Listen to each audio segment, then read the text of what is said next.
Ya empezamos. Con Alonso de León. ¿Qué pasó con Alejandra? Pues yo no sé. Cuenta en descendencia simplemente, compadre. Pero ¿y la verga aquí, vale? Hola, contraarmada, ¿cómo estás? Te dije que me escribieras por Discord, ¿viste? Para cuadrar la charla del tema de Perú. Simón Bolívar, el libertador, el hombre que encabezó la insurrección en Hispanoamérica contra el dominio español, un estratega militar de leyenda. La historiografía, tanto hispanoamericana como mundial, ha sido pródiga en calificativos para enaltecer la figura del caraqueño, el líder visionario. Este video confirma que es un porro. No, es que a ver, esto es lo que pasa cuando te basas en un pseudohistoriador como Pablo Victoria. Recuerden, chicos, escribir libros y dar conferencias no los hace historiadores. Monumentos en su honor están diseminados por toda España, desde la estatua en el Parque del Oeste en Madrid, hasta el busto en la Plaza de América en Valencia. Es tal su figura que sigue siendo objeto de veneración en el país contra el que luchó. Pero cabe preguntarse, ¿fue Bolívar realmente el gran emancipador de América, o más bien un peón al servicio de intereses extranjeros?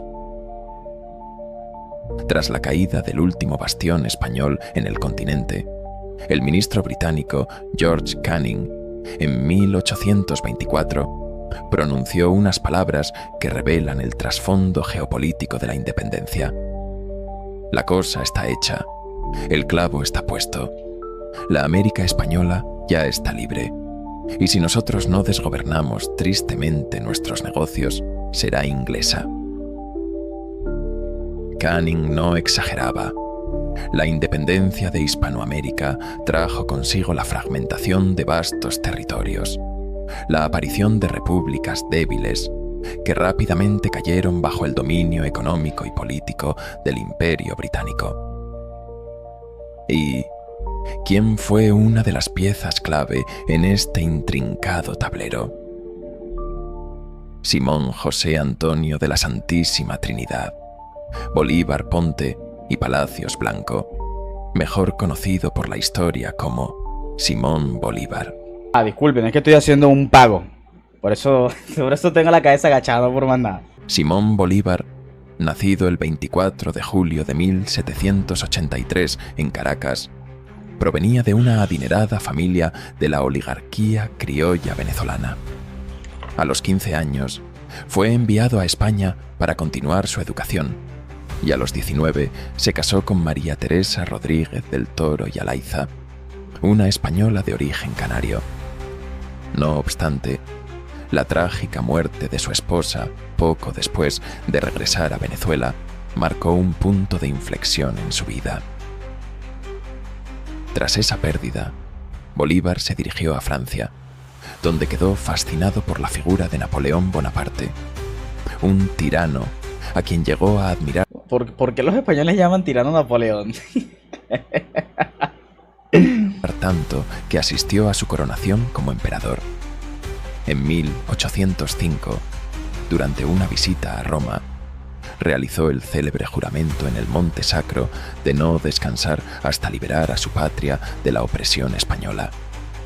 Juro por mi honor y por mi patria, que no daré descanso a mi brazo ni reposo a mi alma hasta romper las cadenas que nos oprimen por voluntad del poder español. Los historiadores suelen atribuir el odio de Bolívar hacia España a su supuesto por cierto, esto me da gracia, pero el juramento del Monte Sacro creo que desmonta un poco el mito de que Bolívar fue un agente inglés, porque esto sucedió en 1804, 3, por ahí más o menos. Ahora la fumada es que digan que ya desde ese entonces Bolívar tenía contacto con los británicos. Esa sería la fumada. Y aquí me da risa al pseudo historiador que va a mencionar. Deseo de liberar a su tierra natal del yugo imperial. Sin embargo, autores como Pablo Victoria señalan que el resentimiento del libertador podría tener raíces más personales y profundas. Se dice que la familia Bolívar intentó, sin éxito, adquirir un título nobiliario español, pero fue No, no, yo no digo nada, sino que es que me da risa que los españoles llamen tirano a Napoleón, o sea, me imagino que es porque es un advenedizo, ¿no? Pero lo otro es que, a ver, una de las causas que menciona Pablo de Fitt en su racismo, porque este señor es una persona sumamente racista cuando se trata de Bolívar, dice que él no era blanco, que él era realmente negro. Y yo atribuyo como parte de ese odio hacia España ese dato. Su bisabuela se llamaba Josefa Marín. Y tengo cartas de el tío de Bolívar, de apellido Palacio, hermano de su madre, a quien le escribe desde España diciéndole: este lío de la fulana Marín se complicó muchísimo. Fulana, palabras textuales. ¿Por qué le llamaban fulana? Es lo que me llamó a mí la atención. Y bueno, luego comencé a descubrir por qué le llamaban fulana. ¡Qué horror! En fin, viene el segundo decreto de exterminio. Españoles y canarios. Está bien, vamos a creer que era negro por un momento. ¿Ok? Y él dice que las causas que motivaron a Bolívar a hacer la independencia es que él se sentía complejado, según Pablo de Fitt, por su color de piel y por de dónde venía y por qué lo discriminaban. Eso es lo que él dice, ¿no? Entonces, ok, está bien. Pero entonces tú le estás dando la razón a este hombre para sublevarse e independizarse, ¿no? Porque si este señor es víctima de una segregación, de una discriminación por simplemente su color de piel, quiere cambiar ese sistema para hacerlo un poco más igualitario, yo no veo cuál es el problema ahí, la verdad. O sea, él en su intento de desprestigiar a Bolívar está haciendo ver que en el Imperio Español existía un racismo y una discriminación efectivamente hacia la gente de color de piel más oscuro, en su intento de españolismo de 3 bolívares, la verdad. Rechazada. Esta negativa habría generado en él un complejo social que lo llevó a proyectar una narrativa de opresión y discriminación hacia los criollos. Bolívar argumentaba que los criollos estaban excluidos del poder. Jamás éramos virreyes ni gobernadores, nobles, sin privilegios reales. Sin embargo, esta afirmación no era del todo cierta. Criollos como Juan de Acuña, virrey de Nueva España, o Juan Vicente de Güemes, virrey de Cuba, alcanzaron cargos de alto rango dentro del Imperio Español. Mira, es que fueron tampoco los que alcanzaron un título nobiliario dentro del Imperio Español, como criollos, que tú te vas acá. O sea, al menos como virrey, evidentemente como corregidores y tal, sí hubo gente que alcanzó el poder local, eso no es mentira.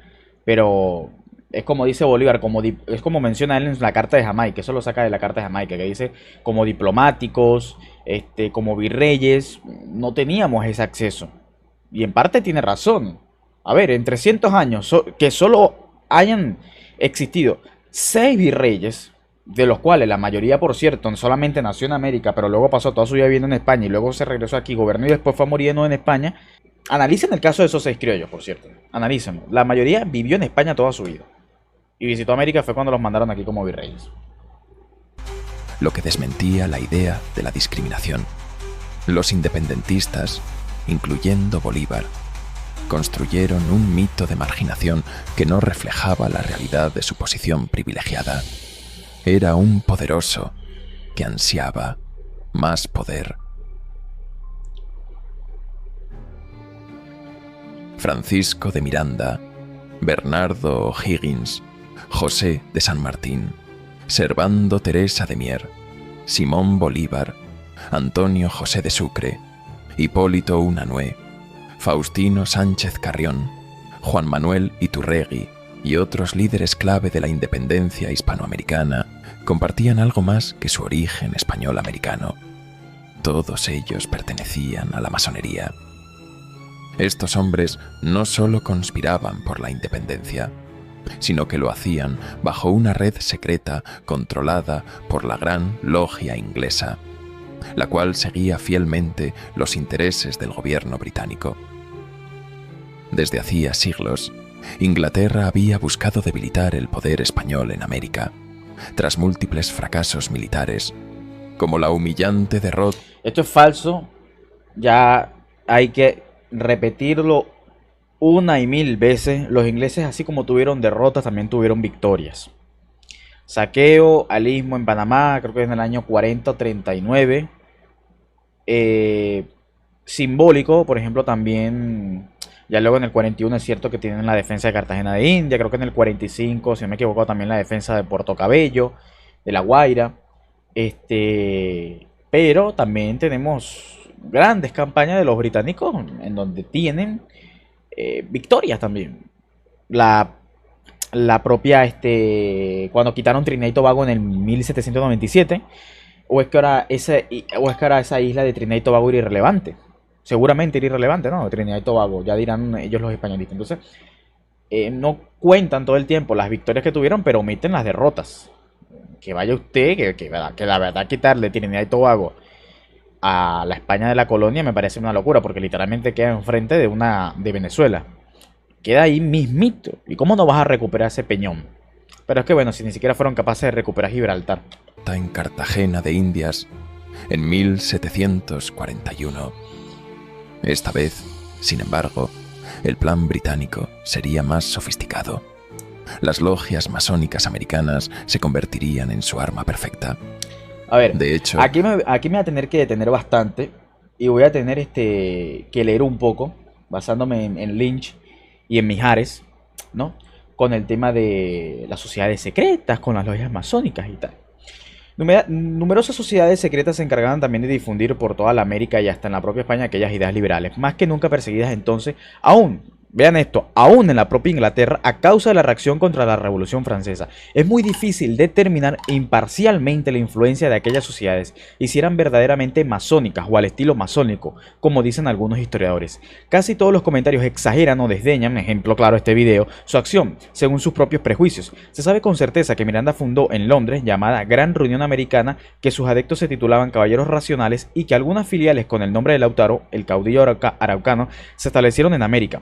Desde luego, casi todos los precursores de la independencia y muchos de los libertadores fueron masones. El historiador Alfonso Rumazo González, que cita una copiosa bibliografía sobre el tema, le da importancia a las relaciones de Miranda con los masones norteamericanos, Adams, Hamilton, etc., y a la actividad de la Sociedad Lautaro de Londres. También Bolívar, aparte de la supuesta iniciación en Cádiz, que consideramos imposible, aparece ascendido de hermano a caballero oficial masón de la respetable logia escocesa de San Alejandro de Escocia, según un documento de 1806, donde se asienta a sí mismo que había sido recientemente iniciado. Esta es otra que me encanta. Porque esta es otra cosa que estos sujetos intentan hacer. Intentan vender a Miranda como un agente inglés, básicamente. Lo mismo que de hecho hacía la monarquía española en ese entonces, que lo vendía él como un agente inglés, como un ateo, como un hereje. Básicamente leyenda negra, un arma política normal. No es nada, el otro mundo de España no se inventó nada. Sí, el Simón Bolívar de la IA parece a Robert Downey Jr., ¿no? Muy igualito, muy igualito. A ver, déjame qué dicen aquí en TikTok. Ok. Esto es el plan de Miranda, que parece que propone 12.000 a 500.000 soldados de infantería y 15 navíos en Indias. Consideraba Miranda suficiente como aporte británico a la empresa y por su parte la nueva nación aseguraba que pagaría puntualmente aquellos servicios. Concertaría con Inglaterra un plan de comercio recíprocamente ventajoso. Un canal a través del Istmo en Panamá facilitaría la navegación europea con el Pacífico y el extremo occidente. Y considerando la analogía de carácter que existe entre las dos, esto es Miranda, entre las dos naciones y los resultados que naturalmente han de derivarse de la libertad y del buen gobierno, que dé instrucción a la masa general de los hombres, tenemos que esperar que pronto veremos crecer a una nación respetable e ilustre, digna de ser íntima aliada de la potencia más sabia y célebre de la tierra. Yo no veo aquí mucha insubordinación por parte de Miranda y ya luego vamos a ver viendo cartas de Miranda en donde él no se plantea y dice, no, sí, vamos a independizar aquellas colonias y sí, nos vamos a subordinar a ustedes.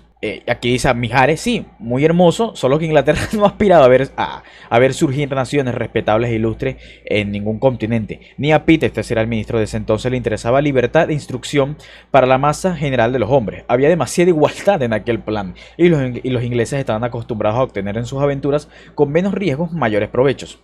Esta es otra cosita.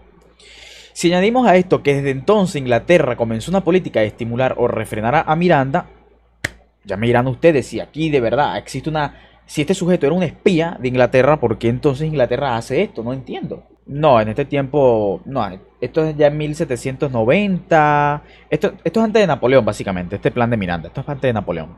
De hecho, Miranda invade las colonias como en el 6, si no me equivoco, 1806, 1808, si no estoy mal. Es decir, suponiendo que fue en el 5, o en el 6 o en el 7, son 3 o 2 años después de... Hola Luis, de la invasión de Francia a España. Entonces Inglaterra comenzó una política de estimular o refrenar a Miranda, según lo aconsejara el estado de sus relaciones con España. Comprenderemos fácilmente que aquellas negociaciones estaban destinadas a fracasar. Dice Miranda, he sido vendido por un tratado de comercio con España, exclamó Miranda cuando se dio cuenta al fin de que el inglés no aprobaría, no prohibiría, que creo que sí, no sé, su proyecto. Ok. Afortunadamente, sí, Miranda llegó a confiar en Pitt más de lo que debía, lo cual alarmó al propio Ponwall. Ponal, dice.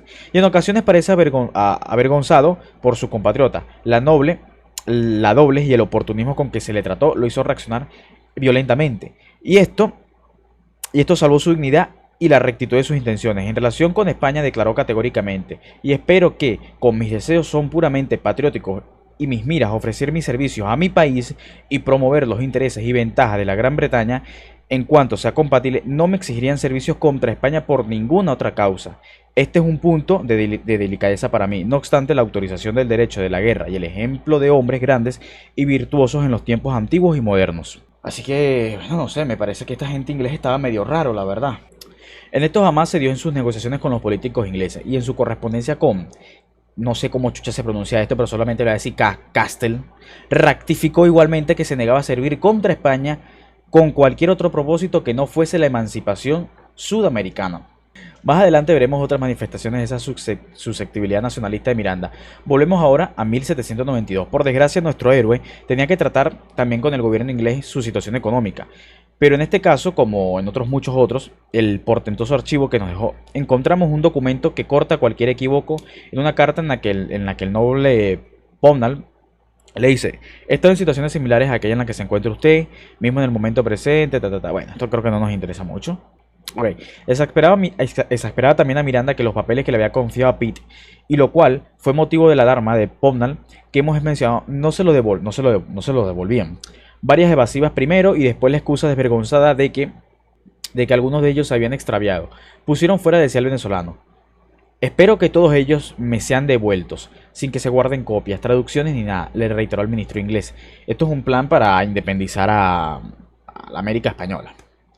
Y como si no fuera bastante clara la insinuación injuriosa de esa frase, le escribió personalmente a Pitt: quizás usted piensa que cuando yo salga de este país podrá emplear mis proyectos como quiera. No, señor, nunca debería usted olvidar que todas las ideas involucradas en esos planes le fueron comunicadas expresamente con el fin de promover la libertad del pueblo hispanoamericano, y el bienestar y el honor de Inglaterra, como objetos enteramente compatibles unos con otros. Señor, papeles transferidos personalmente al ministro de Gran Bretaña y considerados como el de gran importancia nacional. Así que bueno, yo creo que Miranda, la verdad, si a mí me lo preguntas, no creo que haya sido un ministro inglés teniendo en cuenta estos problemas que tuvo con Inglaterra.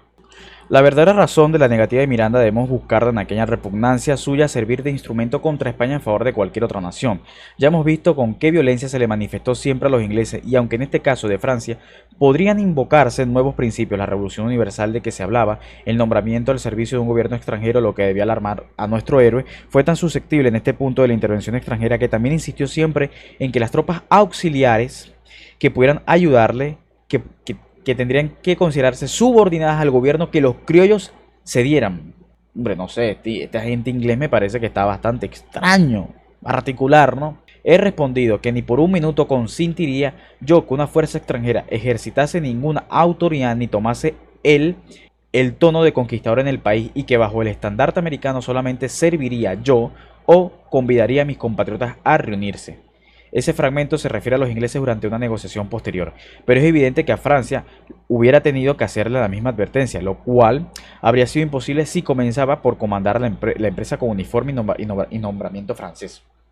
Entonces no sé, si a mí me lo preguntas, vuelvo y repito, ya esta es como la quinta carta que leemos en donde notamos una actitud de Miranda, nacionalista por decirlo de alguna manera, en donde no detectamos una subordinación fundante hacia el inglés. ¿Qué opinas de la muerte y resurrección ni idea de quién es pensador, padre? Para formar parte de estas logias existían dos requisitos: ser americano y luchar por la independencia de América. Bueno, esto es una mamada, la verdad es que no sé dónde se sacan eso. Pero sí, seguramente en la logia de Miranda, que estaba subordinada a los intereses de Miranda, Sí, seguramente se necesitaba eso. Y uno de los primeros en caer bajo la influencia de este esquema fue Simón Bolívar, un joven criollo que, tras su llegada a Cádiz en 1803, sería reclutado por la masonería.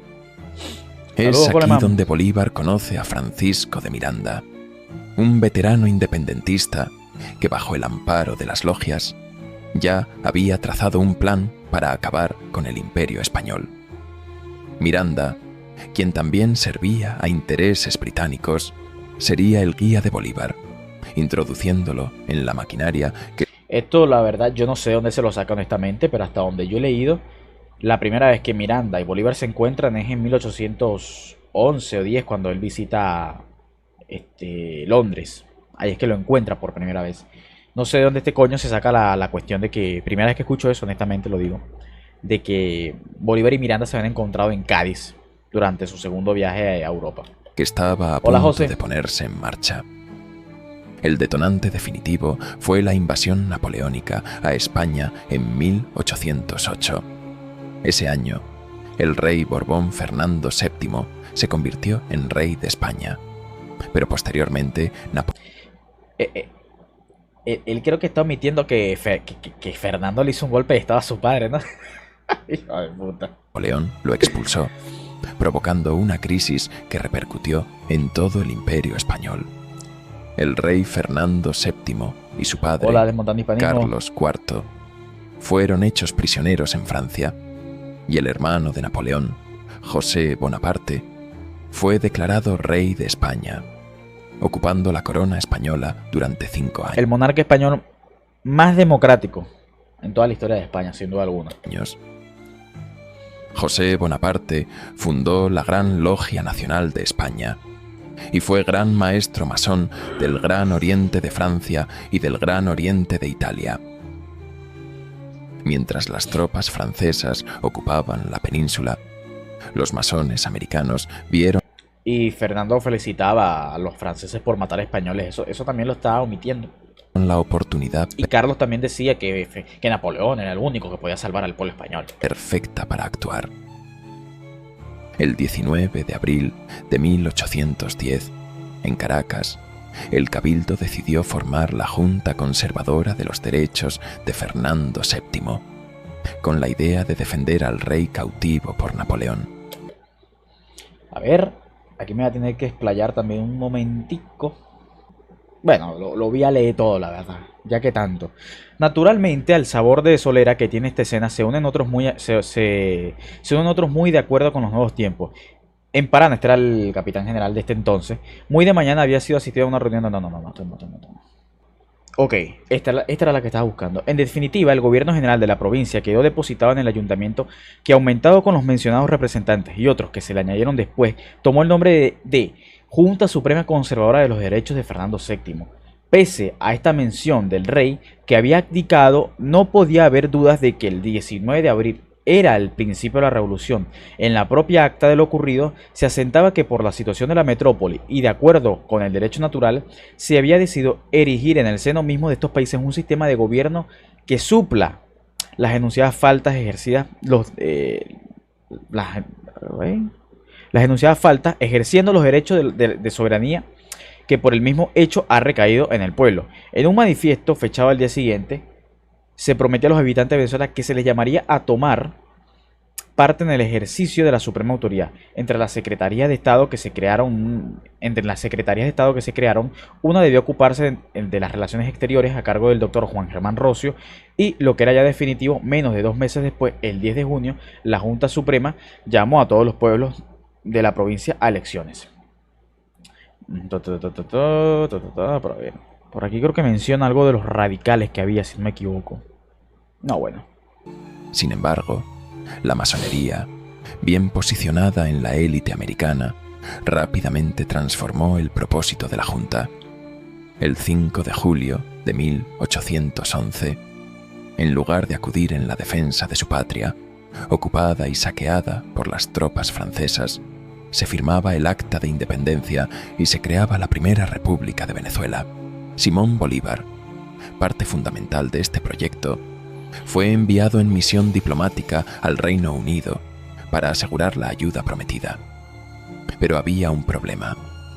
Inglaterra, que combatía contra Napoleón, no podía mostrar públicamente su apoyo a los insurgentes, ya que teóricamente tenía una alianza con España. Aún así, los británicos, siempre en las sombras, mantuvieron sus contactos secretos con Bolívar y los revolucionarios y financiaron la insurrección americana.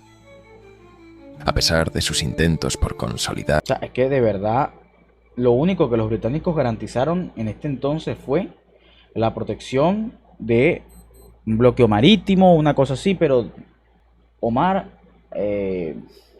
eso fue lo único que prometieron los británicos. Los británicos no prometieron de ninguna manera una independencia, porque eso no les beneficiaba en su juego geopolítico, honestamente no. O sea, el enemigo a vencer era Napoleón, no era la Francia, que digo, no era la España de Fernando ni de Carlos. Del libro de Augusto Mijares, Mem. La República, la Hola, primera José. república de Venezuela, pronto cayó en el caos. En junio de 1812, las tropas fieles a la corona, conocidos como realistas, retomaron el control del bastión militar de Puerto Cabello. Y con ello, España restauró su poder en la región. La situación para Bolívar se tornaba desesperada. Y fue en este preciso momento cuando Bolívar mostró públicamente su verdadera cara, tomando una decisión que lo marcaría para siempre. Para salvarse, decidió traicionar a Francisco de Miranda, el hombre que lo había guiado en su camino. Esto es una fumada lo de que lo guió en su camino, porque hoy repito, Bolívar venía estudiando, tenía sus propias ideas, un poco distintas a Miranda, un poco distintas porque parece que estaban muy de acuerdo los dos en el tema dictatorial y centralista, antifederalista y todo este tipo de cosas.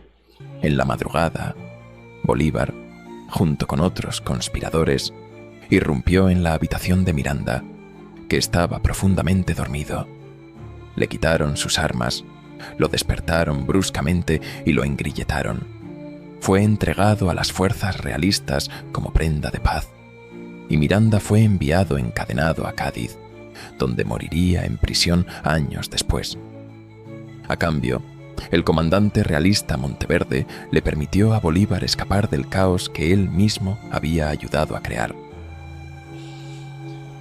Miranda, al comprender la magnitud de la traición, pronunció las palabras que reflejarían el verdadero caos de la causa independentista. Bochinche, bochinche. Esta gente no es capaz de hacer sino bochinche. Bolívar justificó la traición argumentando que Miranda pretendía rendirse ante las tropas realistas y se vio obligado a entregarlo antes que capitular. Sin embargo, el propio Monteverde escribió después que permitió la huida de Bolívar como premio al servicio prestado por este, en favor de la causa realista, que permitió la captura de Miranda. Bueno, se supone que lo tenía que haber dejado ir, porque según el Tratado de San Mateo, que luego Monteverde incumple, a los criollos patriotas, o mejor dicho, la gente que estaba del bando independentista, patriota, que estaba a favor de la insubordinación, se le tenía que haber dejado ir si querían, y si se quedaban en el país, se supone que no le tenían que haber tocado sus bienes. Se supone, cosa que no pasó. Sea como fuere, en 1813, y una vez eliminado el único dirigente que le hacía sombra, Simón Bolívar ya era el líder indiscutible de los separatistas. Bueno, me da risa esto que diga que era el único líder indiscutible cuando es falso. Hay figuras como Mariño, que no se subordinan al interés de Bolívar y de hecho proclaman otra república paralela, que es la del Oriente de Venezuela. Así que, de hecho, el propio Miranda tampoco era alguien, digámoslo así, políticamente opositor fuertemente a Bolívar. De hecho, el propio Bolívar en esta época solamente es un huevón criollo, más que tiene el rango de coronel, de teniente, porque simplemente lo compró y ya. O sea, una cuestión aristocrática como ya se venía haciendo en Europa, que por supuesto aquí también se termina emulando. O sea, Bolívar en 1811 es un random. Miranda sí tenía mucho más prestigio que Bolívar, pero políticamente no fue fácil que él gobernara. De hecho, déjame ver si por aquí consigo lo de Mijares, donde habla un poco del gobierno de Miranda, que a pesar de que el tipo ejerció la dictadura, como tal, no sé si eso se le puede llamar dictadura. Ok, hemos señalado que Miranda recibió teóricamente el poder con el título de generalísimo el 23 de abril de 1812, un mes después del terremoto y de la pérdida de Barquisimeto, y añadamos como dato muy significativo que aún en esos extremos que se le habían ofrecido primero al inevitable Marqués del Toro, pero aún después de aquella fecha es fácil observar que la llamada dictadura de Miranda, por la cual no contaba este con un ejército propio que lo ayudara a imponerla, nada pudo contra las Nada pudo, para la cual nada pudo contra las interminables intrigas que entorpecían su acción. El 16 de mayo, el generalísimo tiene que invitar al gobierno federal y al de la provincia de Caracas a una conferencia para que cese la anarquía de los poderes públicos, pero sus adversarios quieren impedir que se le oiga, y el licenciado Sanz comenta con amargura: negarse a un paso que no se niega a los mayores enemigos. Por fin se obtiene la suspensión de la Constitución y que se establezca la ley marcial que autoriza al dictador, que autorizaría al dictador para nombrar los jefes militares, pero a mediados de junio todavía se negaba el gobierno de Caracas a aceptar aquella ley y proponía nuevas conferencias con el generalísimo y los representantes del gobierno federal. Hasta Rocio, que tan injustamente había sido con Miranda y que atraído por este fue enviado a Caracas en una unión con Madariaga, para tratar con él el gobierno provincial y su honorable cámara, se exaspera y tiene que confesarle al generalísimo: aún no hemos obtenido contestación de esta, la cámara, por más que le solicitemos con la urgencia propia de las circunstancias peligrosas en que se halla la patria, esperando de vuestro patriotismo, de vuestro valor, pericia y pericia militar, su salvación y el goce de nuestra independencia y libertad. El coronel Juan Nepomuceno, Dios mío, estos nombres, Nepomuceno Quero, nombrado gobernador militar de Caracas, no lograba que se le obedeciese, y jamás, dice un testigo presencial, he visto a un hombre más exaltado ni que hiciese mayores extremos por no poder hacer cumplir sus órdenes, pues poco les faltó para llorar de coraje. Hasta la correspondencia del generalísimo la detenían maliciosamente, y en una reunión de los poderes ejecutivo, legislativo y judicial de la provincia de Caracas, que se efectuó a fines de mayo, se injurió a Miranda y se hizo correr la voz de que habían acabado con él. Los de buena fe deseaban apoyar al generalísimo. Se desesperaban inútilmente. El licenciado Miguel José Sanz denuncia la indecente y grosera desconfianza y rivalidad de los políticos, y Espejo habla de la maldita Cámara de Caracas. Fíjense ustedes que aquí no se menciona en ningún momento Bolívar, porque recordemos, Bolívar en 1811 solo es un criollo random más que puede que haya tenido el rango de coronel, de teniente, lo que sea, pero es alguna cuestión simbólica que otros criollos también habían adquirido con la creación de la República. O sea, Bolívar aquí políticamente no es nadie.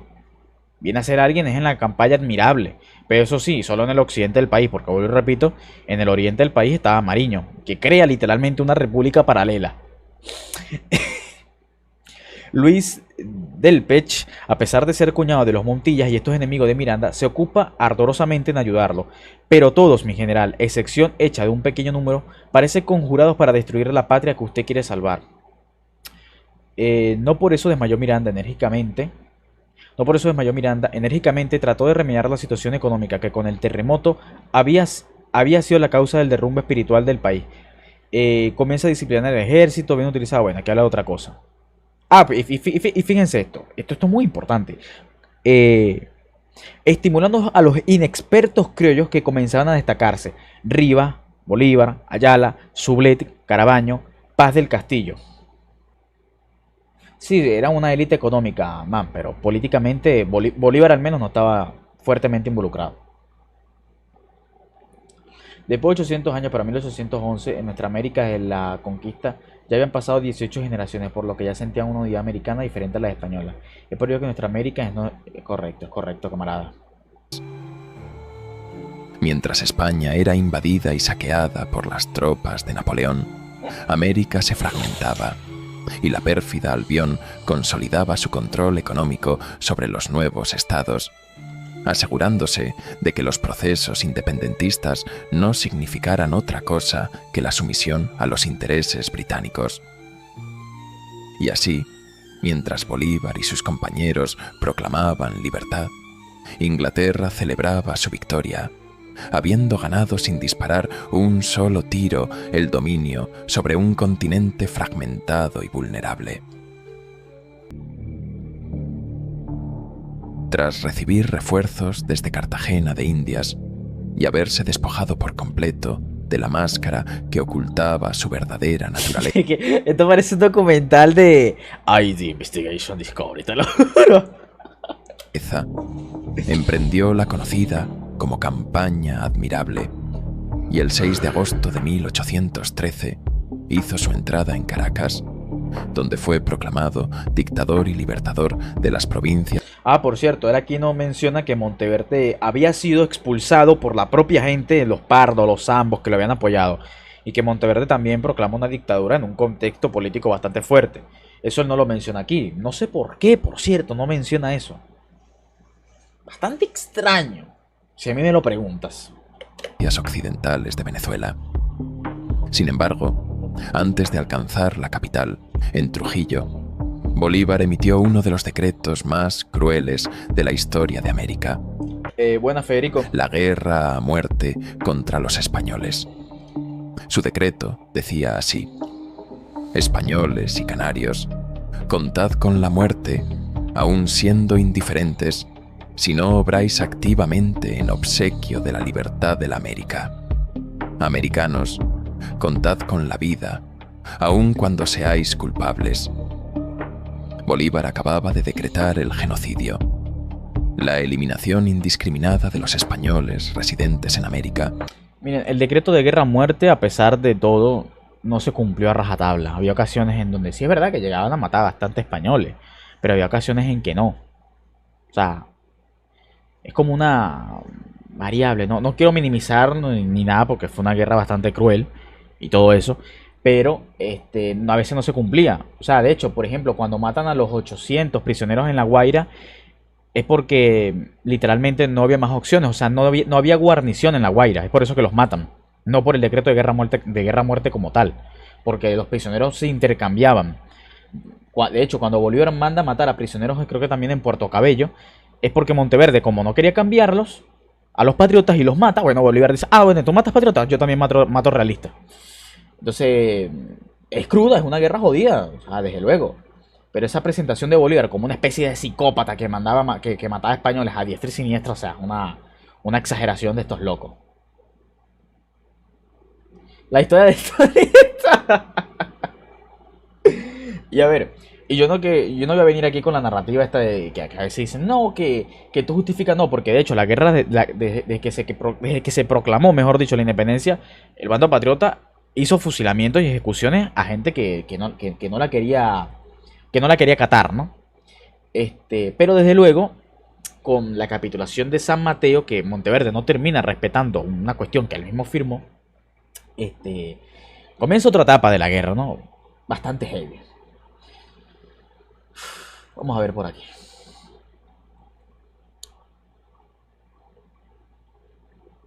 El circunspecto. No sé qué coño es eso, la verdad, disculpen mi pronunciación. General Millares, gobernador por el rey de la provincia de Maracaibo, también denunció en un manifiesto que no había seguridad ni reposo bajo la autoridad de Monteverde. La sombra del delito de insurgente acallaba la miseria y el menor reclamo era un comprobante de infidencia. Esto no lo hizo Omar Pérez, un patriota que tiene una tasa así, sino que lo dice un realista, ¿no? Yo confío en la palabra de este realista con algo de objetividad, o al menos un 50-40%. Son errores pequeños.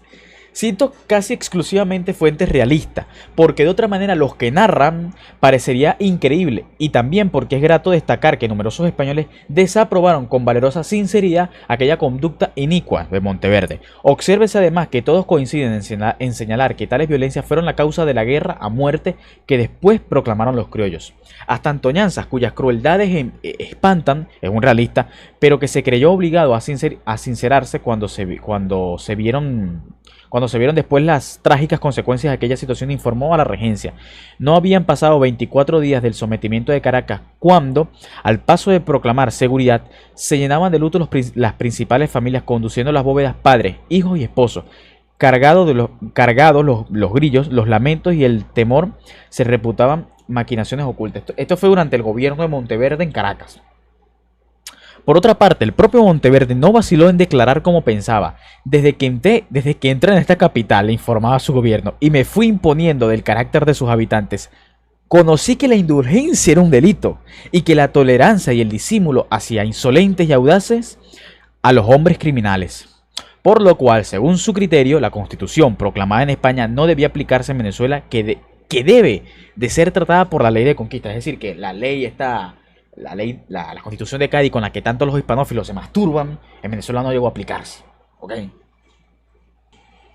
Ok, vamos a seguir leyendo. Otro personaje muy importante es Arismendi. Ahorita vamos a leer un poco de lo que le hacen a Arismendi los realistas, ¿no? Que yo no estoy justificando esto lo que hizo luego Arismendi, pero el génesis se encuentra en los realistas. Y es que lo que le hicieron fue bastante heavy. Esto es en la capitulación de Miranda. Omar, había más indígenas en el lado virreinal que en el lado arrepentido de Bolívar. No me interesa si había más indios allá que aquí. No me interesa.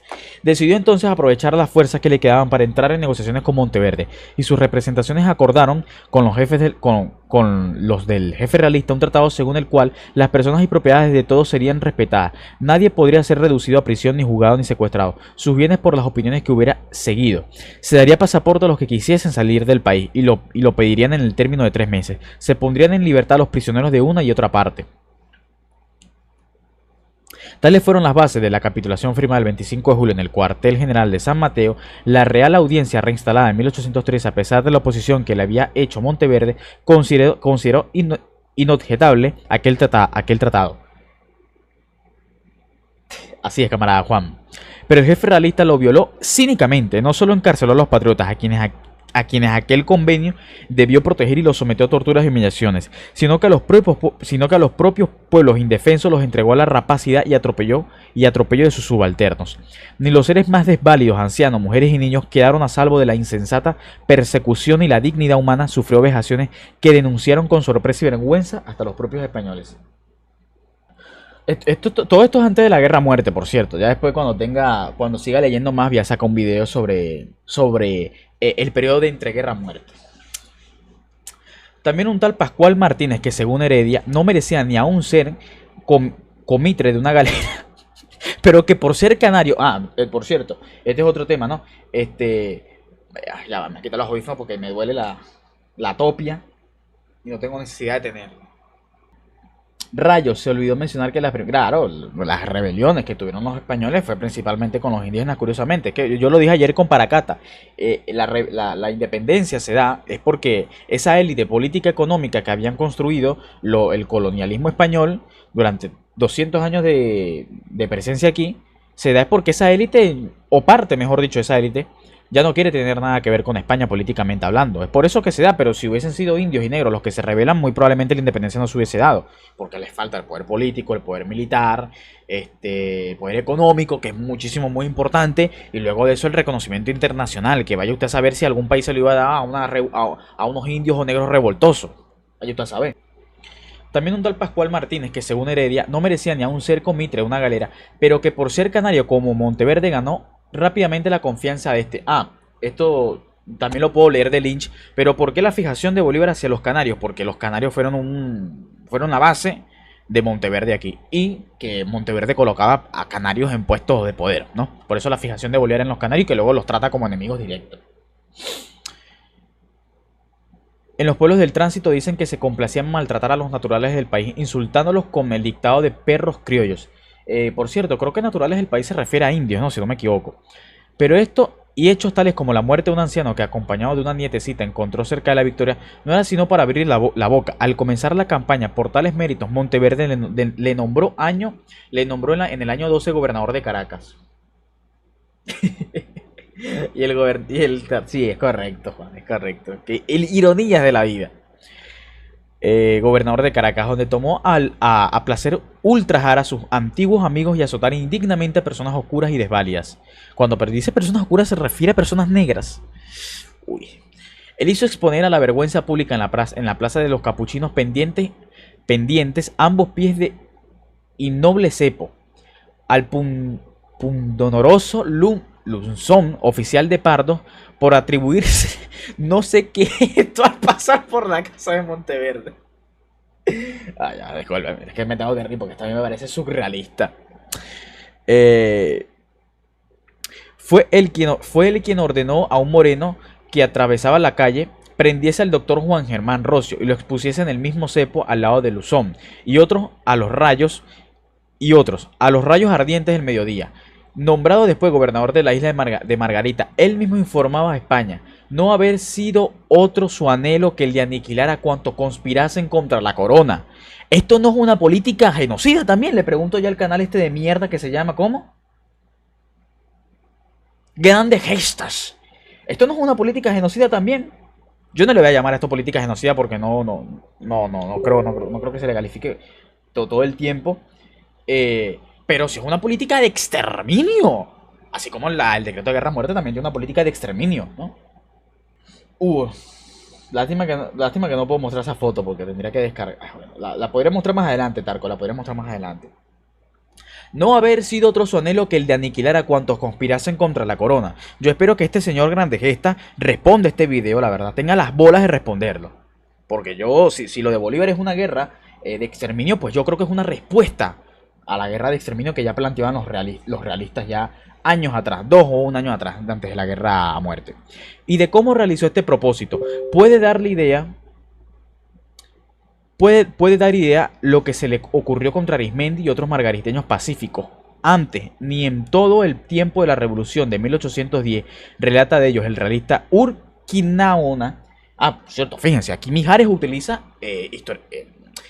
fragmentos, cartas, me imagino que crónicas de los realistas. No está hablando de patriotas, son fuentes realistas que critican la crueldad de esta gente. Hicieron otro papel que el de espectadores pasivos de los sucesos de Caracas. Las violencias y barbaries del Baja Martínez convirtieron a Arismendi en un monstruo sediento de sangre humana, acosado del hambre y sorprendido con la noticia de la prisión que había ejecutado el gobernador en sus hijos, que apenas contaban con 8 y 9 años de edad. El catolicismo en su máxima expresión. Protestando fusilarlos, si prontamente no declaraban el paradero de su padre. Salió de las breñas para entregarse a discreción de sus perseguidores que ocuparon sus bienes, le pusieron en un calabozo desde donde fue transportado con 49 vecinos, más a las bóvedas de La Guaira, quedando su mujer sepultada, sus hijos huérfanos, sus bienes perdidos y su casa cubierta de luto y consternación. Pues bueno, yo creo que a nadie le debe de sorprender porque luego Arismendi escribía con sangre de gallego, la verdad. Normal, lo traumaron, lo dejaron con secuelas de guerra. Y bueno, y seguimos leyendo. Todas las provincias de Venezuela habían sido entregadas a malhechores del mismo tipo. Encumbrados por el capricho de Monteverde, un oscuro teniente de apellido Cerveri fue nombrado para mandar en Cumaná, y sus excesos fueron tan escandalosos que cuando regresó a España y como quisiera contribuir en una colecta pública, sus propios compatriotas rechazaron aquel dinero que consideraban adquirido de manera ignominiosa. El coronel Emeterio, Dios mío, estos nombres que se colocaban antes, Emeterio Ureña, de los vencedores en Bailén y gobernador por el rey de aquella provincia, denunció después su conducta en términos: los vasallos fieles siempre fueron oídos por Ureña, cuando reclamaban justicia y no cuando proponían disparates. Pues en esta parte habían algunos tan exaltados que creían que por haber seguido el partido del rey se hallaban autorizados por sí y sin seguir los trámites de justicia a hacerse dueño de cuantas propiedades pertenecían a los del otro partido, es decir, a los republicanos. Y en cuanto al favorito de Monteverde, agregaba que éste les dio una autoridad que ni podía ni debía conferirle, máxime con la nota que asistía a Cerveris, de estar sumariado por excesos que son públicos, y cuando de simple teniente estaba hecho un gran señor, dueño de innumerables alhajas, no sé qué sea eso, esclavos y propiedades, y que se le dispense favor, cuando solo por este hecho deberían darle un castigo ejemplar. Y es evidente que por estos actos, los de otros tales, y por sus crueldades inauditas, se sublevó la provincia, es decir, Cumaná. Tal vez mañana, Juan, tal vez mañana. A ver, Federico, ¿cómo te explico que el ejército que había en América eran milicias?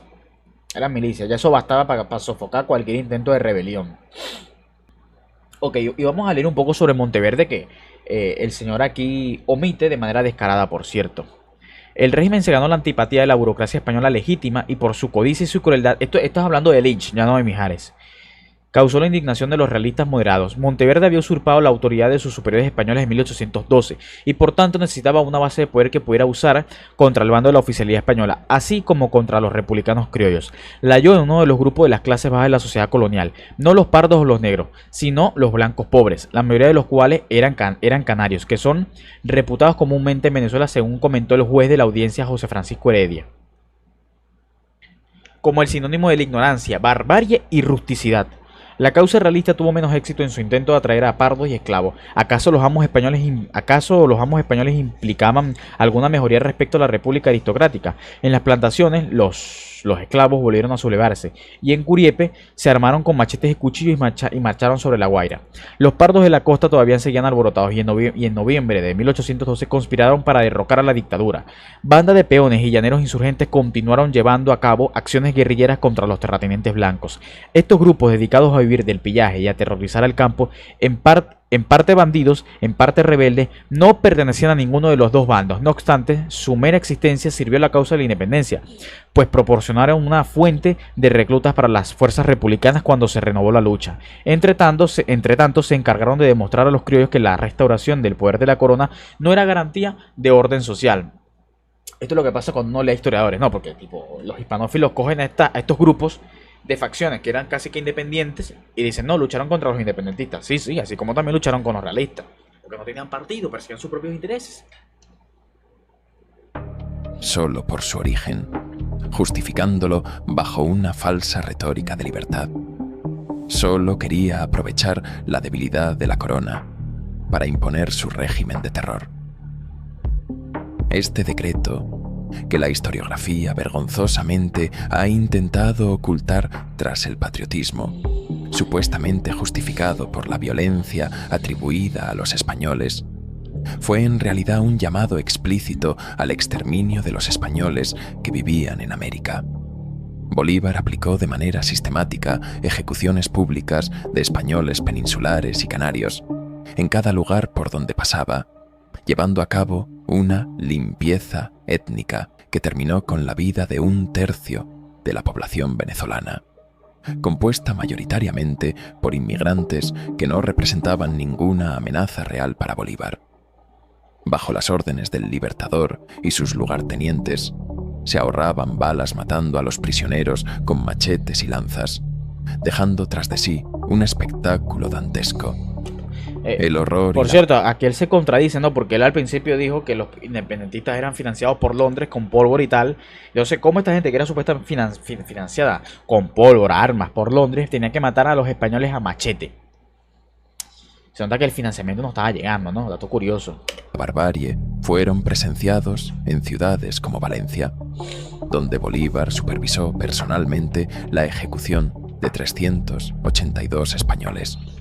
Bolívar, el libertador, el estratega militar que adorna las paredes, aún hoy, del Palacio de Miraflores, y que engalana plazas y parques en España, aplicó la limpieza étnica de españoles, premiando incluso a sus rangos militares que trajeran el mayor número de cabezas de españoles. Esa fue la libertad decretada por Simón Bolívar. ¿Por qué se parece a Robert Downey Jr.? Ah, porque estas son las consecuencias de utilizar IA, básicamente. El himno de Venezuela, escrito en... El terror bolivariano, sí, efectivamente, está utilizando como fuente el terror bolivariano. Esas son las consecuencias de utilizar como fuente a un tipo tan penoso y lamentable como lo es... Bueno, como lo fue, perdón, Pablo Victoria. Vamos a leer un poco aquí las estupideces que decía Pablo de Rota. 1816, mientras aún era vigente el decreto de guerra a muerte de Bolívar, y el ejército bolivariano iba de pueblo en pueblo exterminando españoles, dice así: gloria al bravo pueblo, que el yugo lanzó, la ley respetando, la virtud y honor. Abajo cadenas, gritaba el señor, y el pobre en su choza libertad pidió. La dialéctica del malvado imperio español opresor y el pobre nativo oprimido que se alza en armas necesita que el ejército de Bolívar hubiese estado... A mí me da risa como cuando le piden a la IA que arme indios. No sé por qué siempre la IA se imagina indios así. Si no son indios así, tipo los Cherokee, una vaina así, siempre son como los mexicas. No sé por qué. Puta idea racista. A ver, esta creo que es una de las que cita el fracasado de Pablo de Rota, si no me equivoco. A ver. Esta es una de las cosas que cita el fallecido Pablo de Rota. En su oficio del 14, y por cierto, que el descarado utilizó a Lecuna y dijo, no, miren, un bolivariano como Lecuna, máximo defensor, dijo esto en su libro, en su oficio del 14 de agosto, dirigido al Ejecutivo de la Unión Granadina, dice Bolívar, después de la batalla campal de Tinaquillo, marché sin detenerme por las ciudades y pueblos de Tocuyito, Valencia, de la Unión Granadina, dice Bolívar, después de la batalla del Campal de Tinaquillo, marché sin detenerme por las ciudades y pueblos de Tocuyito, Valencia, Guayos, Guacara, San Joaquín, Maracay, Turmero, San Mateo y La Victoria, donde todos los europeos y canarios, casi sin excepción, han sido pasados por las armas. El descarado de Pablo de Rota deja la cita a Lecuna, pero hasta aquí. Ya luego, cuando avanzamos a la otra página, Lecuna dice lo siguiente, y esto no lo dice el... Que la verdad me darían ganas de decir la palabra, pero no quiero decirla. Es una exageración. Él no mandó a fusilar. Los pueblos, viéndose libres por la fuga de Monteverde y sus parciales, mataron a unos cuantos isleños de los que habían vejado la población durante la tiranía de Monteverde. Él solo fusiló a Julián Ontalva en Guanare, causante de la derrota de San Carlos durante el gobierno de Miranda por haberse pasado con sus tropas al enemigo, aludiendo a esta lenidad del general Bolívar. Al realista José Domingo Díaz se expresa de esta manera: al llegar a Caracas, el brigadier de la Unión aparentó cuanto estuvo de su parte una benignidad general para con todos los europeos, que por la falta absoluta de medios no pudieron abandonar sus familias y propiedades. Los primeros días de su entrada fueron alternativamente acompañados de promesas y rasgos de seguridad. Y todos aún olvidaron los 43 asesinatos cometidos a sangre fría en la ciudad de Valencia y pueblos de Maracay, La Victoria, El Mamón y San Pedro, atribuyéndolos a un exceso de la cuadrilla y no a las órdenes de su jefe. Que aquí la contradicción de Victoria, es ¿por qué recortar esto? ¿Por qué recortarlo? Sí, seguramente hubo excesos cuando visitaron a las poblaciones y tal, pero ¿por qué recortar esto? Ah, claro, porque se desmonta la patraña que dice. Se desmonta. Que por cierto, Bolívar era un tipo muy propagandista, porque además de militar era político. O sea, yo no es que diga que no hubo excesos, sí los hubo, es lo que sí, hubo fusilamiento. De hecho, aquí más adelante se fusilan, miren, o sea, esto fue en La Guaira. Se mataron 812, desde luego que sí fusilaron gente. Pero hay cartas de él que son de carácter propagandística, como por ejemplo, en la propia carta de Jamaica, en el manifiesto de Cartagena.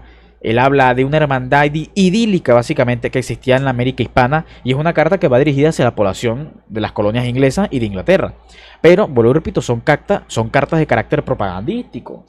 Como cuando él dice en el propio 1815 que las fuerzas patriotas en Venezuela están empujando a los realistas a las costas, pero ahora falta el impulso de Inglaterra, ese pequeño empujoncito, y ganamos la guerra. Cartas de carácter propagandístico. Que así como se toman estas cartas, que serían negativas, también deberían de coger las cartas positivas de Bolívar, ¿no? Se supone. Pero bueno, a esta gente no le interesa la historia. Integrado por nativos americanos y pobres con hambre y ansias de libertad. De hecho, esta es la historia oficial que le enseñan a los niños en los colegios, y está escrita en el propio himno de Venezuela. Sin embargo, un análisis más profundo revela una realidad mucho más compleja y menos heroica. Uno de los mayores engaños de la historia de América es la idea de que los... Antes teníamos 20 millones de kilómetros cuadrados. Mira, alguien debería de hacer un mapa bien hecho del territorio real que sí tenía la América hispana, ¿viste? No eran ningunos 20 kilómetros cuadrados. A veces se colocan que llegaban hasta Alaska, imagínate. Los pueblos indígenas y las élites criollas lucharon codo a codo por la independencia de los territorios americanos. Mentira. Multitud de historiadores especializados en este periodo histórico. Multitud de historiadores. Pero nombra uno. ¿Por qué no nombra uno? Sí, los historiadores parciales, sumamente estudiados y especializados. Marcelo Bullo, que ya de las 7 conferencias que me he visto vivía repitiendo todo el tiempo las mismas. Azteca, independencia, Bolívar traidor.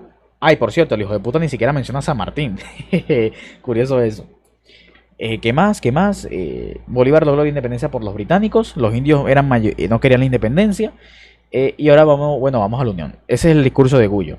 Lons, rezarle a una virgen para que los países hispanos se unan. Lamentable lo de esta gente. Esos son los historiadores. han demostrado que la verdadera protección de los derechos indígenas vino del gobierno español a través de el Protector de Naturales, un funcionario de la corona destinado a defender a las comunidades indígenas, cuyos fueros y derechos eran constantemente amenazados, no por la metrópoli, sino por los mismos vecinos criollos y mestizos que después se erigirían como líderes de la independencia. El mismísimo Bolívar, en una correspondencia a los británicos, escribió: «De todos los países, es tal vez Sudamérica el menos preparado para los gobiernos republicanos, porque su población...». Creo que un poco lamentable, la verdad. Creo que lo único que concuerdo con Gullo es con el tema de la unión de los países latinoamericanos, pero ya está ahí. Pero eso es una cuestión muy... como que demasiado específica. Pero de resto, Gullo se va con sus cosas de el catolicismo, conservadurismo, esas mamadas que a mí... O sea, mira, yo no te niego, yo sí en algunos aspectos sí soy conservador, pero en otros soy sumamente liberal. Y yo con esa mariquera de no, hay que mantener las tradiciones católicas, judio-cristianas. Mira, a mí me la chupan tus tradiciones judio-cristianas, te lo digo en serio, la verdad. Mismos judiciales coloniales cumplían también con la función de proteger a los indígenas, en contraposición a la nueva clase dominante criolla que, tras la emancipación, comenzó a despojarles de sus tierras y privilegios. El ejército realista, en su mayoría compuesto por indígenas, refleja esta realidad oculta.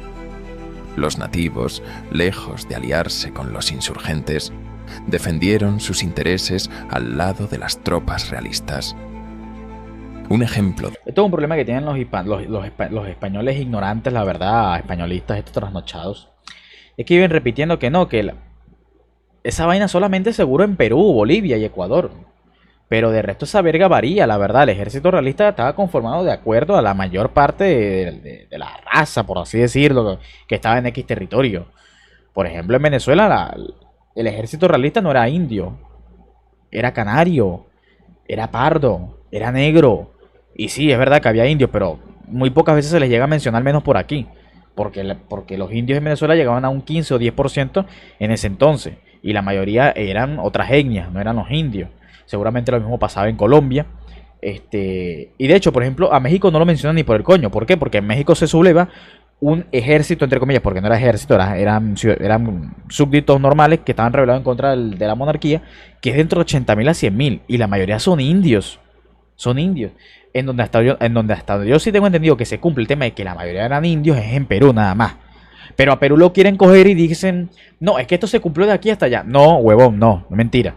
De esta lealtad es la actuación de los llaneros, bajo el mando de José Tomás Boves. Nunca escuché a Gullo de que hay que dejar de ser Estado laico. Yo no dije que dijera eso. Dije que él está con la huevonada, está súper conservadora, de Agenda 2030, de no, tenemos que ser conservadores, mantener la tradición cristiana, el catolicismo, y mira, a mí me la chupa, yo no soy católico, yo soy protestante, la verdad.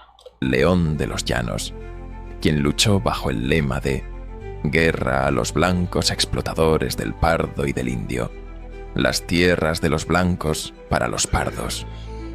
La campaña de José Tomás Boves, como la de Agustín Agualongo en Pasto, cargadas de un profundo odio hacia los poderosos criollos genocidas. Sí, cargada de un profundo odio racial que venía desde la época de la colonia, que el descarado no menciona. Porque aparte de que fue una guerra civil, una guerra de independencia, también fue una guerra de color, de razas. Eso es muy importante. Era una guerra con resentimiento. Y ojo, no digo que haya estado mal que la gente haya tenido resentimiento hacia los criollos. Es normal que le tengas resentimiento a tu explotador, es normal. Yo no estoy diciendo que eso esté mal. Tipo, si a ti te oprimen, te discriminan, lo más normal es que cuando tengas la oportunidad de matar o de oprimir a esa otra persona, lo más probable es que lo vayas a hacer. Estuvieron a punto de terminar con Bolívar, cuyo proyecto político representaba una amenaza para los derechos de las clases populares y las comunidades indígenas. Pero fracasaron. ¿Por qué? Mientras los ejércitos realistas contaban con una amplia participación indígena, las fuerzas insurgentes... Ah, por cierto, ¿ustedes quieren ver cuál es la supuesta propuesta política que tiene Gullo sobre la Unión Hispana? Vamos a ver, yo iba a dedicar un video específicamente a esto, pero vamos a ver. Disculpe, bueno, lo vamos a ver después que termine este video. Para después cuando lo tenga que editar no tener que recortar como 4 o 5 minutos. Gentes de Pero lo tengo ahí Bolívar guardado. estaban formadas en gran parte por mercenarios extranjeros, en particular por las célebres legiones británicas, financiadas y organizadas por el gobierno inglés.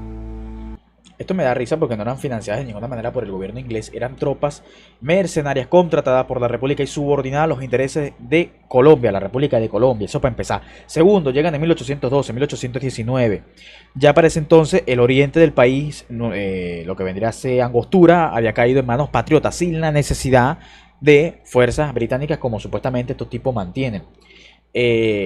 Lo otro es que de esos 5.000 que llegaron, muchos desertaron, se murieron por condiciones climatológicas de anticuerpos, básicamente. O sea, recordemos que, por ejemplo, la propia mujer de Bolívar muere a los meses de haber llegado, al año de haber llegado aquí por una fiebre amarilla que le llamaban. Entonces, no es como que esos 5.000 británicos que llegaron se mantuvieron hasta el final de la guerra de independencia. O sea, no. Ese número fue bajando, fue bajando, fue bajando. Y de hecho, hay sublevaciones de esta gente en contra de los patriotas y que, bueno, se les tuvo que matar, básicamente. Se les tuvo que fusilar. Entonces, yo no sé qué tan subordinado. O sea, tipo, de verdad, si esta gente lo hubiese enviado en la monarquía británica, como ellos dicen supuestamente, ¿por qué la monarquía británica no le declaró la guerra a la República de Venezuela? Perdón, a la República de Colombia en ese entonces. Porque está matando gente de su ejército. Pero no, eran mercenarios simplemente. Gente que había quedado desempleada luego de la guerra napoleónica y se vino aquí. Punto. Ay, que por cierto, esos 5.000 británicos nunca llegaron todos a participar juntos. O sea, siempre fueron, no sé, grupitos de 500, 800 y así sucesivamente. Estas tropas jugaron un papel decisivo en muchas de las victorias atribuidas a Bolívar, como en la campaña que culminó con la toma de Quito, Pasto y Guayaquil.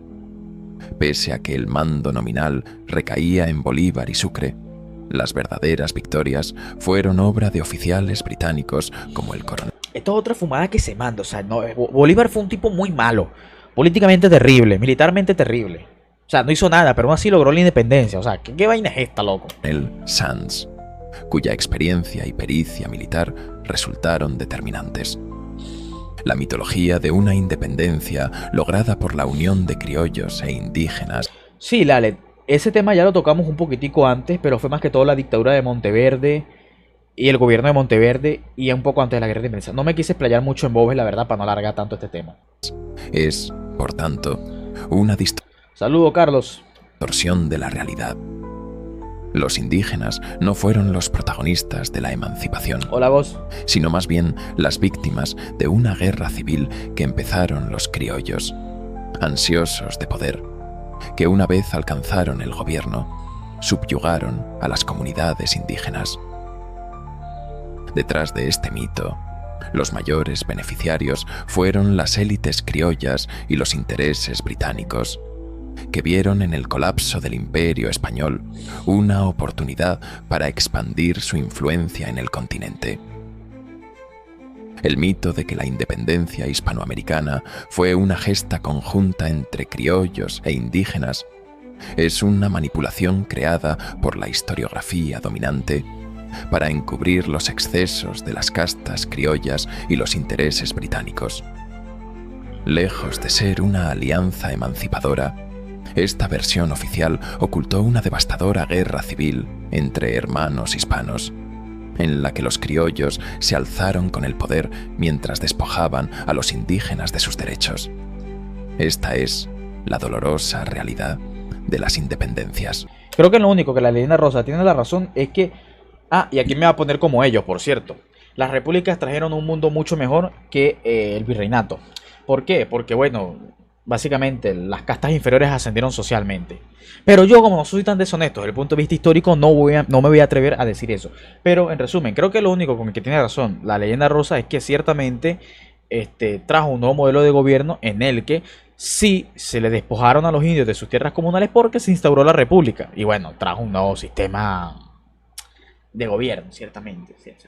Así como los títulos nobiliarios quedaron abolidos, también las tierras comunales también quedaron abolidas y todo eso. A pesar de que ciertamente Bolívar intentó, pero no se logró nada. Para que se entienda lo que él intentó, fueron algo como las leyes de Burgos. Letra muerta, básicamente. Entonces sí, en eso sí, la leyenda rosa tiene razón. O sea, el colonialismo se mantuvo años después. Ahora, lo Lo curioso aquí es que ellos critican las cosas malas que hacían la nueva élite de poder, porque no solamente fue una élite criolla, o al menos la guerra de independencia en Venezuela, como murieron tantos blancos criollos, bueno, hizo que blancos de orilla como Páez ascendieran en la escala política y social, ¿no? Y se mezclaran ya con la élite. Esta nueva gente se dedicara ciertamente a oprimir a los demás, ¿no? Manteniendo, por ejemplo, cosas como la esclavitud, el estado de servidumbre de los indios. Eso es cierto, todo eso es cierto. Pero parece que es peor cuando se hace en nombre de la república que en nombre de Dios, ¿no? Que en ambas ocasiones me parece terrible. Terrible. Que temas como la esclavitud no se hayan abolido de manera directa, sino que hayamos tenido que esperar como, ¿cuánto? ¿23? ¿O 22 años? Algo así más o menos. Bolívar, influenciado por las ideas de la Revolución Francesa y la figura... Sí, cierto, Daisy. O sea, por eso digo, si de cierta manera nos queremos colocar como los hispanófilos en decir, no, de que todos los indios fueron beneficiados por la independencia, pues podemos tomar de ejemplo al presidente de Bolivia, Andrés de la Cruz, que era indio, tenía sangre indígena, rasgos indígenas. Benito Juárez, un indígena. Tenemos a gente también en Venezuela que ascendió socialmente a pesar de no ser blanca criolla. Entonces, lo que pasa es que yo no me quiero meter en esa narrativa porque sería una narrativa republicanista, defensora, porque no, o sea, ciertamente se mantuvo el colonialismo, esa presión hacia la gente y de cierta manera sí tienen razón, ¿no? Pero eso también pasaba en la colonia, ojo. ¿Qué hay de la guerra de...? Eso no tiene nada que ver con Bolívar. Eso no tiene nada que ver con Bolívar, que los argentinos, paraguayos y brasileños y uruguayos hayan matado. ¿Qué chucha tiene que ver con Bolívar? Eso no tiene nada que ver. Libertad de los pueblos hispanoamericanos, que ya eran libres cuando él nació, sino por instaurar un régimen que lo coronaría a él como dictador. Bueno, que él se coronó muchas veces como dictador, así que no sé. Creo que quiso decir como emperador más bien. Bajo las banderas de la libertad, fraternidad e igualdad, el caudillo Bolívar desencadenó una guerra civil brutal. No fue Bolívar, definitivamente que no fue Bolívar. De hecho, la propia semideclaración de independencia del 19 de abril es una muestra de que no fue él, y la declaración de independencia el 11 de abril es una muestra de que no fue él. Él simplemente continuó la causa. Despojando a los indígenas de sus derechos y traicionando a sus propios compañeros, como al general Manuel Piar, al que mandó fusilar después de que éste lo amenazara con someterlo a un consejo. Es que, mira, no quiero sonar mal lo que va a decir la LED, pero es que estos españolistas trasnochados son tan estúpidos que creen, no sé, que un dictador es como un monarca, una cosa así. O sea, los monarquistas trasnochados definitivamente. O sea, no, para coronarse dictador, no necesita que te coloques una corona, ni que Dios te proclame, o en un sueño, porque yo no creo ese tipo de bobonas. Necesita que el Congreso, la Asamblea, bueno, te otorgue los poderes especiales. Consejo de guerra por Federico, no hubo ningún rey colombiano. Ese tipo fue regente de la cuestión esa de Cádiz. No fue ningún rey, fue regente solamente. Deserción y cobardía. La independencia que pregonaba Bolívar no fue más que una máscara. Eso es un mito, por cierto, difundido por gente como Pablo de Fitt, que se hace llamar historiador y no lo es, o por Enigmas del Tiempo, que dicen que hubo un virrey colombiano. No fue un virrey colombiano, y recordemos que incluso el propio término de colombiano es creado luego con la creación del Estado de Colombia en el 19, si no me equivoco, en el Congreso de Angostura. Para los intereses de la élite criolla, y sobre todo de potencias extranjeras, muy interesadas en acabar con una potencia competidora como era el Imperio Español. Bolívar, arrepentido al final de su vida, comprendió este bicho está durísimo, ¿eh? Creo que este es Sandino, Martí y Bolívar, ¿eh? Tengo que ir para allá algún día. Que todo lo que había logrado había sido en vano. He arado en el mar y sembrado en el viento, escribió, reconociendo que su guerra, lejos de traer la libertad, dejó a Hispanoamérica. Por cierto, todo esto es falso. De hecho, Bolívar en una carta dice ya al final de sus días que lo único bueno que se logró es la independencia, es lo único bueno. O sea que ni siquiera al final de sus días se arrepintió. Y al final de sus días, en su testamento, siempre proclamó por la unidad de los pueblos y pim pum pam. Nunca dijo, ay no, la cagué, mi vida fue un fracaso. Un estado de violencia, pobreza y caos, ahora bajo el control económico de los británicos. Hoy, la figura de Bolívar sigue siendo venerada en muchos rincones de Hispanoamérica, pero la historia, finalmente, comienza a mostrar el verdadero precio de su gesta. Su lucha no trajo libertad, sino tiranía. No trajo unidad, sino división. Bolívar murió preguntándose: ¿para qué habremos hecho la guerra a España? Esa es la pregunta que hoy resuena cada vez con más fuerza en una Hispanoamérica que más de 2 siglos después aún no ha superado las consecuencias de la independencia. Al principio de este... Fíjense que él dice que aún no hemos superado las consecuencias de la independencia, pero si uno les dice que aún hay rastros del colonialismo, que cómo vais a tener rasgos del colonialismo, que cómo vais a estar mal por el colonialismo. Ah, no, pero si estamos mal por la independencia, esa es la doble vara de medir que tienen estos sujetos hipócritas. Este documental nos preguntábamos: ¿fue Bolívar realmente el gran emancipador de América? ¿O más bien un peón al servicio de los intereses británicos? La respuesta, como siempre, está en los hechos. Bolívar no habría alcanzado la victoria sin la ayuda británica. Fue un genocida, un masón a sueldo de una potencia. Mira, si Bolívar fue genocida, definitivamente Hitler se basó en el antisemitismo de Isabel la Católica y de los reyes españoles para expulsar a los judíos de Alemania y hoy meternos en campos de concentración. Extranjera, un traidor a su patria. Ay, para perseguir gitanos también. Yo creo que Hitler, no, es que de verdad Hitler se basó en Isabel la Católica. Yo no sé a quién, por cierto, se le ocurrió beatificar a esa señora. Y a sus propios compañeros. Ordenó masacres de miles de inocentes. Básicamente, Ocelot, básicamente. Y su sueño de libertad fue en realidad una pesadilla de dependencia que llega hasta nuestros días. Este es el legado de Simón Bolívar, el libertador.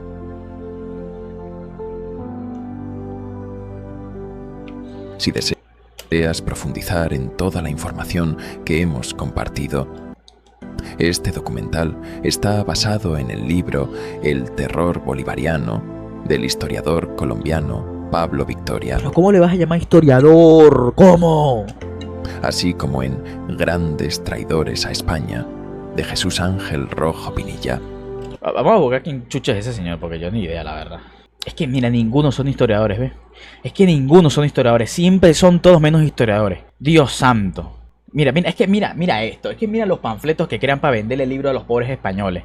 Cuando éramos invencibles. Y luego van a la invasión de Suez y se lo cogen los otomanos. O sea, grandes traidores a España. Cuando éramos invencibles, 2. Nuevo Mundo. Pero madre mía, ¿qué es esto? ¿Una película? ¿Un DVD? A mí siempre me da risa cómo a este hijo de puta le colocan los héroes ocultos, la historia oculta. A ver, ¿y por qué le llamas Chayanne español? Pero ¿qué es esto? Este señor aquí parece masón o un maniquí, ¿ve? No, pero sí es bastante curioso, y esto sí se los digo en serio, de que la mayoría de hispanófilos no son historiadores. Son muy pocos los hispanófilos que son historiadores. Este es el otro. Además, si te gustaría... Omar, Hitler se basó en luteranismo en Isabel la Católica. Mira, Federico, yo creo que no debes de ser un genio para notar que yo lo digo en tono sarcástico. Simplemente lo digo como respuesta a la estupidez de que Bolívar fue un genocida. O sea, creo que hay cosas que no se tienen... O sea, de verdad, tú eres como los que comentaron en el video en donde yo decía que Bolívar era congolés y me decían que coges un libro en tu vida, no has estudiado nada. Y es como que, loco, cállate la boca. O sea, de hecho, ese video lo tuve que grabar 2 veces porque la primera parte me cagué de risa al decir esa estupidez. Y es increíble que hay gente que se cree cualquier pendejada de... que sube cualquier loco en internet. O sea, tienen que preguntar sarcasmo. Loco, si alguien dice un disparate así, es que directamente directamente lo tienes que bloquear. Y apoyarnos para que sigamos creando más documentales como este. No, bueno, mejor se suscriben a mi canal. La verdad, o sea, vamos a leer los comentarios. Lo peor es que en España hay 14 monumentos a Bolívar y 2 a Hernán Cortés. Ya va siendo hora de dejar nuestros propios enemigos. Pero mira esto. Él creció con la negra Matea, que lo educó y le contó historias de cómo sufrieron al ser traídos desde África como esclavo, con los indígenas sufrieron también. Él se formó como masón y lo guían para poder hacer su trabajo, pero no entregó el control de los blancos a los ingleses. Fue desvivido y luego lo glorifican como dictador. ¿Pero qué se fumó Juan de Pavón? Madre mía, chaval.